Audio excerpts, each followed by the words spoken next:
পৃথিবীতে কাকে আপন ভাববো? নিজের মাথার চুলকে এত যত্ন করে তেল, সাবান, শ্যাম্পু, হেয়ার প্যাক ব্যবহার করি, তাও চুলগুলো পড়ে যায়। কাকে বলবো দুঃখের কথা?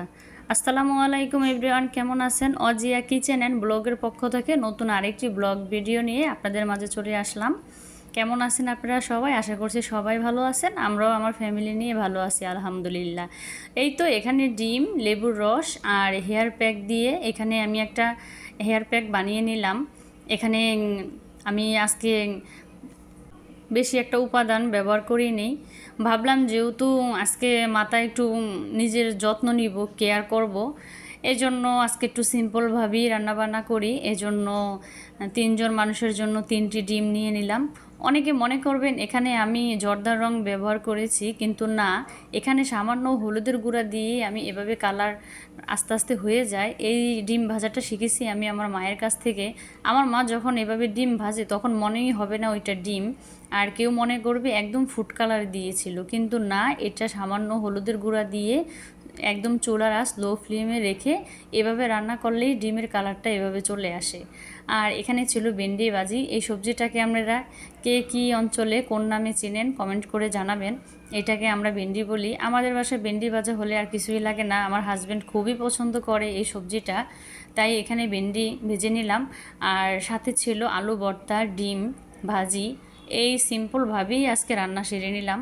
আজকে আর বেশি একটা রান্না করব না। আবার একটু পুডিং খেতে ইচ্ছে করলো, ডাবের পুডিং বানাবো, এজন্য ভাবলাম আজকে সিম্পলভাবেই রান্নাটা থাক।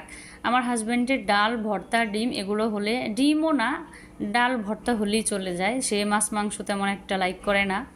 তো দেখা গেছে আমি রান্না শেষ করে, লাঞ্চ শেষ করে বিকেলবেলা চলে আসলাম ছাদে। এখানে অনেকগুলো আমড়া হয়েছিল, আর এটা 12 মাসেই হয়। কি পরিমাণ হয়েছে, মাশাল্লাহ মাশাল্লাহ বলবেন সবাই। দেখেন আমার মা দেখিয়ে দিচ্ছিল, আমার জন্য এগুলো রেখে দিয়েছিল।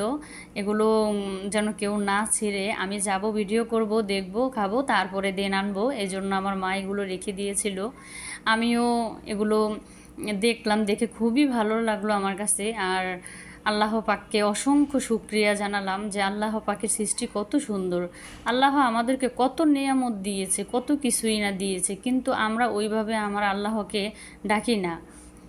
আমরা সবাই চেষ্টা করব 5 ওয়াক্ত নামাজ পড়ার জন্য, আল্লাহর শুকরিয়া আদায় করার জন্য। তো এখানে এই যে আমরাগুলো ছিঁড়ে নিচ্ছিলাম, গাছে প্রায় অনেকগুলোই ছিল। আজকে সবগুলো নিব না, কিছুটা নিব আর কিছুটা রেখে দিব।